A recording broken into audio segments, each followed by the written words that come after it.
Welcome to TV Africa News. Thank you so much for joining us and Doris being part of us. This is Africa Today. My name is Nahabe Kajura, but first are the headlines. Ugandans raise alarm over massive extortion at Entebbe Airport. CCA speaks out. Senegal opposition leader to face a rape trial. President Emmerson Mnangagwa receives election report. In a sports news today, StarTimes Uganda Premier League stars continue to shine in CHAN 2022 Algeria. Once again, thank you so much for joining us. We start with one of our top stories. Several Ugandans have expressed concerns over what they have termed as massive bribery and arrogancy involving immigration officers at Entebbe International Airport. The bribes asked by the officers in question are said to range between $100 and $1,000. We have the report. This follows trending social media posts in which many allege that some immigration officers are demanding bribes from citizen travelers before clearing them to take flights. The victims claim that despite presenting all necessary documents required for travel outside Uganda, some officers come up with baseless excuses to block their flights. They say it is only after paying bribes that they are allowed to proceed with their flights. This has raised intrigue among some Ugandans, especially on social media, with some calling for government's intervention into what they say is a growing vice at the airport. In a statement released on Thursday, Uganda Civil Aviation Authority said they had noted the trending videos and say that where such incidents could have happened were regrettable.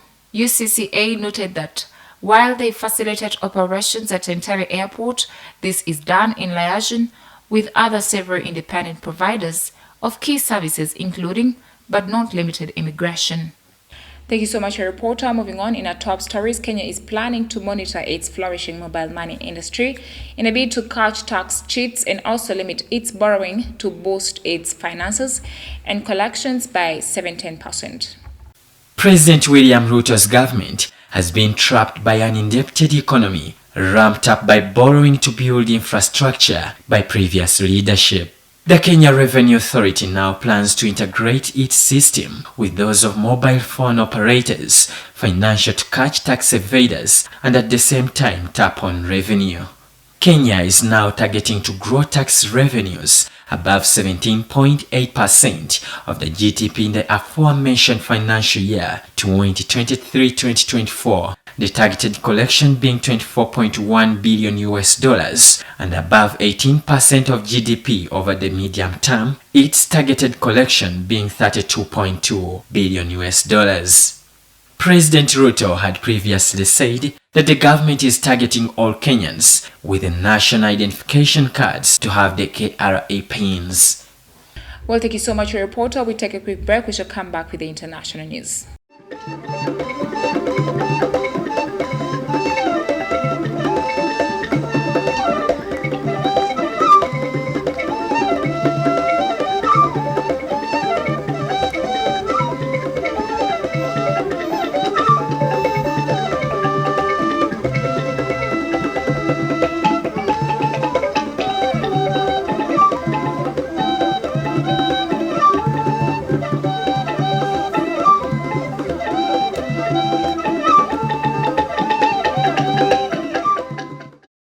Welcome back from the break. You're still watching TV Africa, the bright to know.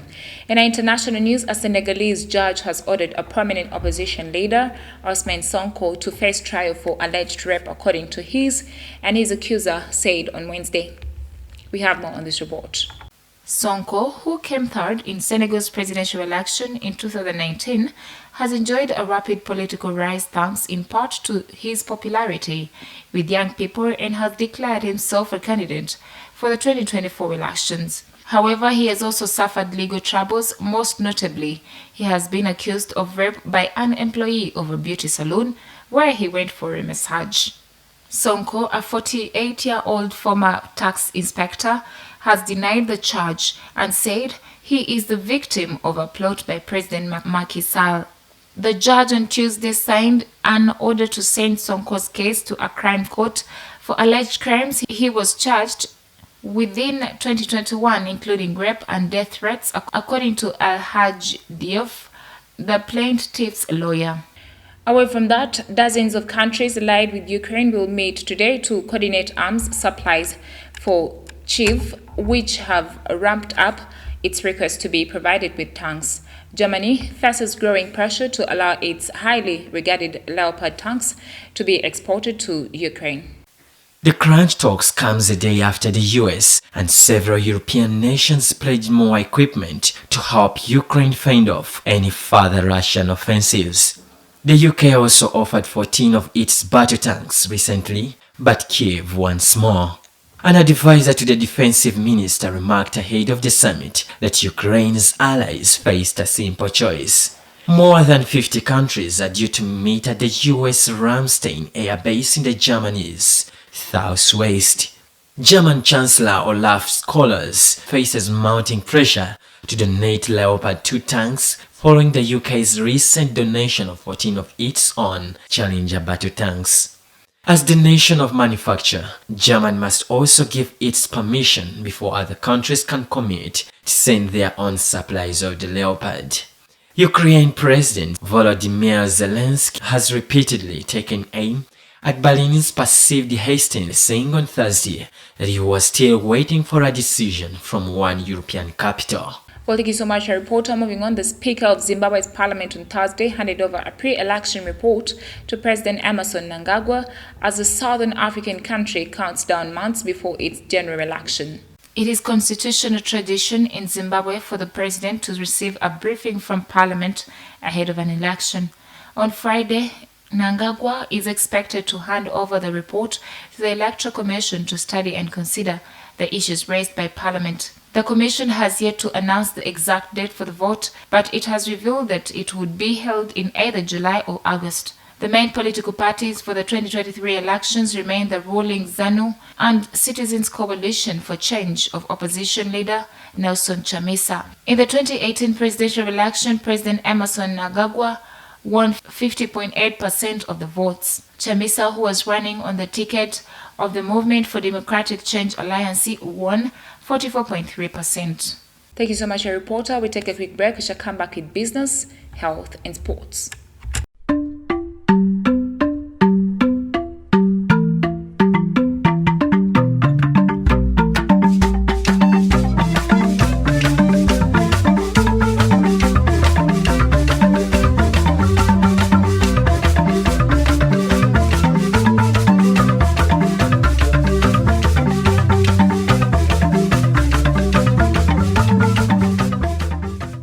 Welcome back for the break. You're still watching TV Africa, the right to know. In a business news today, Uganda on Wednesday issued a financial tender to a company controlled by Total Energies to construct a 3.5 billion oil pipeline through to Tanzania. The final approval will provide a way forward to the construction of the pipeline that will be used to transport the country's crude to international. The signature follows a Monday approval by the Uganda's cabinet, allowing the construction of the pipeline by the East African Crude Oil Pipeline Company Limited. Total Energies is the largest shareholder in the EACOP, with a 62% stake. Other investors include the state-run Uganda National Oil Company and Tanzanian Petroleum Development Corporation, which have 15% each, while China's CNOOC holds 8%. France's Total Energies and the China National Offshore Oil Corporation signed a $10 billion agreement earlier this year to develop Ugandan oil fields and shift the crude oil through a 1,445-kilometer pipeline to Tanzania's Indian Ocean port of Tanga. The project, which includes drilling in Machizon Falls, Uganda's largest national park, has run into strong opposition from activists and environmental groups that say it threatens the region's fragile ecosystem and the livelihoods of tens of thousands of people.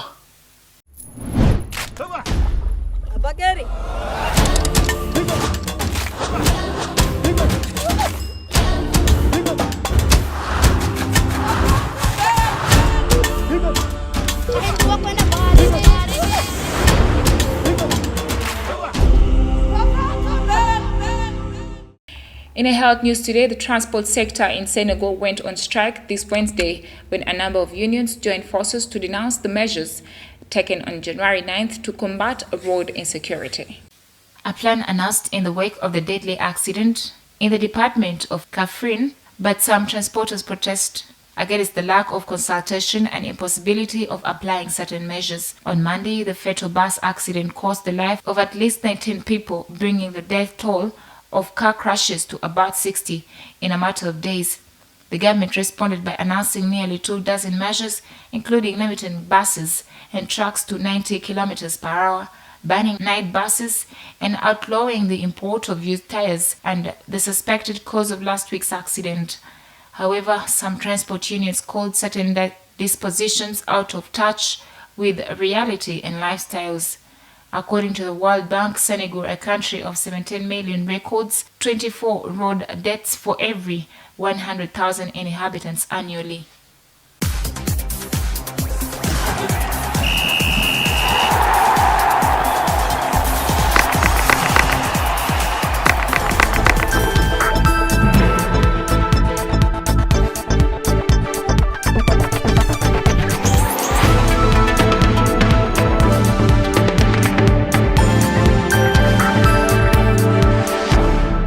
In sports news today, Uganda is part of the 18 nations that are taking part in the CHAN tournament in Algeria, a tournament where only home-based players are eligible to participate. Now, Uganda Cranes head coach Mitchell selected all 23 players at CHAN tournament in Algeria from the Star Times Uganda Premier League. Uganda Cranes head coach Milutin Michos Rodejevic selected all the 23 players from the Star Times Uganda Premier League. Uganda was drawn in Group B, termed as a group of death by many, together with DR Congo, Senegal and Cote d'Ivoire. After 2 matches, Uganda Cranes is yet to concede a goal, played that is against DR Congo and the favourite Senegal. Vipers Soccer Club captain Milton Kalisa, also the skipper for Uganda Cranes at the CHAN Championship, scored the all-important goal against Senegal under chilly weather conditions. URAFC captain Nathaniel Yonzi saved an indirect free kick inside the penalty area and a penalty moments later. After the game against Senegal, Soccer Club Villa defender Kenneth Semakula was singled out as the most outstanding player by the technical personnel at the CAF. Uganda Cranes, now Group B table leaders, return to action on Sunday at 10 p.m. against bottom side Cote d'Ivoire in a game where the boys only need to avoid defeat to progress to quarter-final for the first time. Thank you so much, our reporter. It is at this particular time that I thank you for joining us and always being part of us.